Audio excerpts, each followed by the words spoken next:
এখন গসিপসগুলোর মধ্যে অন্যতম হলো কেন মিথিলাকে অশ্রাব্য ভাষায় গালাগালি দিলেন জনপ্রিয় অভিনেত্রী নুসরাত জাহান অন্তরা। কত খারাপ দেখছো কি লেখছে কয় কি ইতি বলে বেড়াগুলোকে শুইয়া। সাথে আরো থাকছে কেনই বা দেশ ছাড়ছেন ইউটিউবার ওমর। পার্মানেন্টলি ফরেন চলে যেতেছি, ওই আবার ভাইবেন না ফরেন। সাথে আরো থাকছে কেন মেরাজ আফ্রিদির পুরো পরিবারকেই পুড়িয়ে মারার চেষ্টা করা হয়েছে, কারাই আছে এই কুকর্মের পিছনে। আগুন লাগাইছে, দেখেন অবস্থা কি হয়েছে। এটা কি উঠাও তো সময় শুরু করা যাক নুসরাত জাহান অন্তরার গালাগালি ইস্যুকে কেন্দ্র করেই।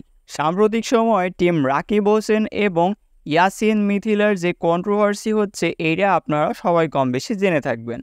যদি না জানেন ডিসক্রিপশন বক্সে থাকা লিঙ্কে ক্লিক করুন, ভিডিওটি দেখলেই A to Z সব ইনফরমেশন পেয়ে যাবেন।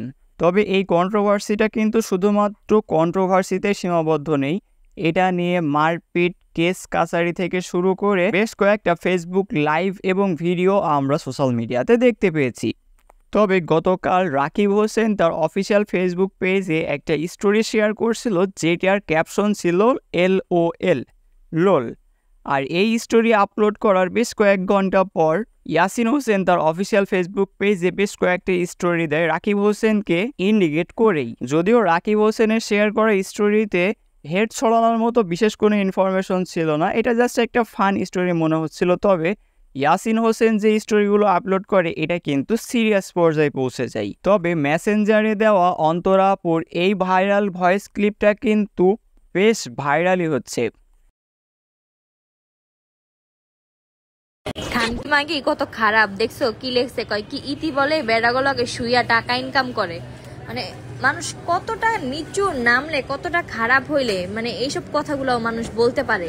ও নিজে শুইয়া টাকা কামাইতে বুঝছো, এই লেগে এরকম থিঙ্কিং ওর একটা। যদিও রাকিব হোসেনের পক্ষ থেকে এই নিয়ে কোনো কন্ট্রোভার্সিয়াল স্টেটমেন্ট না আসলেও হয়তো ইয়াসিন হোসেন আরও এই এক্সপোজ খেলাটা কন্টিনিউ রাখতে চাচ্ছেন, কারণ তার প্রত্যেকটা স্টোরিতেই তিনি কামিং সুন এরম একটা মেসেজ দিচ্ছিলেন। হয়তো আরও ভয়াবহ কোনো এক্সপোজ আসতে চলেছে খুব শীঘ্রই। বাই দ্য ওয়ে, শুধুমাত্র টিম রাকিব হোসেনের কন্ট্রোভার্সি নয়, বাংলাদেশ ইউটিউব কমিউনিটি রিলেটেড সব নিউজ, সব ইন্টারেস্টিং আপডেট সবার আগে জানতে অবশ্যই আমাদের চ্যানেলটি সাবস্ক্রাইব করে পাশে বেল আইকনটি বাজাতে ভুলবেন না। নেক্সট আপডেট আসছে জনপ্রিয় সোশ্যাল মিডিয়া ইনফ্লুয়েন্সার মেরাজ আফ্রিদির কাছ থেকে। সম্প্রতি তিনি তার অফিসিয়াল ফেসবুক পেজে একটা ভিডিও আপলোড করেন, যেটা দেখে আমি টোটালি শকড। কি হয়েছে, এটা কি উঠাও তো সময় ধরে মেঘবি করে আগুনটা জানলার ফাঁসাতে দিয়ে দিছে। আমি তো মানে অবাক হয়ে যাচ্ছে, আমি তো জীবনে কোনোদিন 58 পয়সা করে কোনো ক্ষতি করিনি। তো আমি হচ্ছে কালকে আগে থানায় যাব, থানায় জিডি করব, কারণ এটা সিম্পল বিষয় না। যে কোনো মানুষের সাথে শত্রুতা ব্যাপারটা কমন, মেনে নেওয়া যায়। তবে এই শত্রুতার প্রতিশোধ যে বাসায় খাটে আগুন লাগিয়ে নিতে হবে, এই ব্যাপারটা আমার কাছে অ্যাকসেপ্টেবল না। এই নিয়ে আপনার কি মন্তব্য কমেন্ট করতে ভুলেন না। নেক্সট আপডেট আসছে জনপ্রিয় social media influencer Omar on ফায়ারকে নিয়ে। সম্প্রতি আমি আমার একটা ভিডিওতে কভার করছিলাম যে কিভাবে একটা ভুল বোঝাবুঝির জন্য বড়সড় এক কন্ট্রোভার্সির মধ্যে পড়ে যাচ্ছিলেন team Omar on fire versus local hero team. Finally Omar ভাই তার অফিসিয়াল ইনস্টাগ্রাম অ্যাকাউন্ট থেকে একটা লাইভ করেন, যেখানে তিনি এক্সপ্লেন করেন এই পুরো বিষয়টা মিসআন্ডারস্ট্যান্ডিং হয়েছে। তার টেডি শার্ট নিয়ে কারোর ওপর কোনো ক্ষোভ ছিল না, এটা ছিল তার পক্ষ থেকে শুধুমাত্র একটা ফানি প্যারোডি ভিডিও। এছাড়াও ওমর ভাই তার ফেক টিকটক অ্যাকাউন্টগুলোর ওপর খুব খারাপভাবে রাগান্বিত হয়ে যান, কারণ ওই ফেক টিকটক অ্যাকাউন্ট থেকে ফেক ইনফরমেশনের জন্যই টিকটকে মূলত ভেজালটা লাগে। আর এই সুযোগে সদ্ব্যবহার করেই বেশ কিছু নামি দামি টিকটকার এক ক্রিয়েটর আরেক ক্রিয়েটরের এগেইনস্টে খারাপভাবে হেড ছড়াতে শুরু করে। এছাড়াও তিনি তার এই ফেসবুক লাইভে বর্তমান সময়ে সোশ্যাল মিডিয়াতে প্লাস বাস্তব জীবনে চলে আসা বেশ কিছু স্ক্যাম এবং অনৈতিক কর্মকাণ্ড সম্পর্কে তার ক্ষোভ ঝাড়েন, যার মধ্যে অন্যতম ছিল লিভ ইন রিলেশনশিপ, যেটা বাংলাদেশে এখন প্রচুর চলছে। এছাড়াও শরীফা কন্ট্রোভার্সি যে ব্যাপারটা ছিল, এই নিয়েও তিনি তার মন্তব্য প্রকাশ করেন। পুরো ইনস্টাগ্রাম লাইভের লিঙ্ক ডেসক্রিপশন বক্সে দেওয়া আছে, ইন্টারেস্টেড হলে ঘুরে আসতে পারেন। এছাড়াও ওমর ভাই কিন্তু খুব দ্রুতই বিদেশে সেটেল হতে যাচ্ছেন।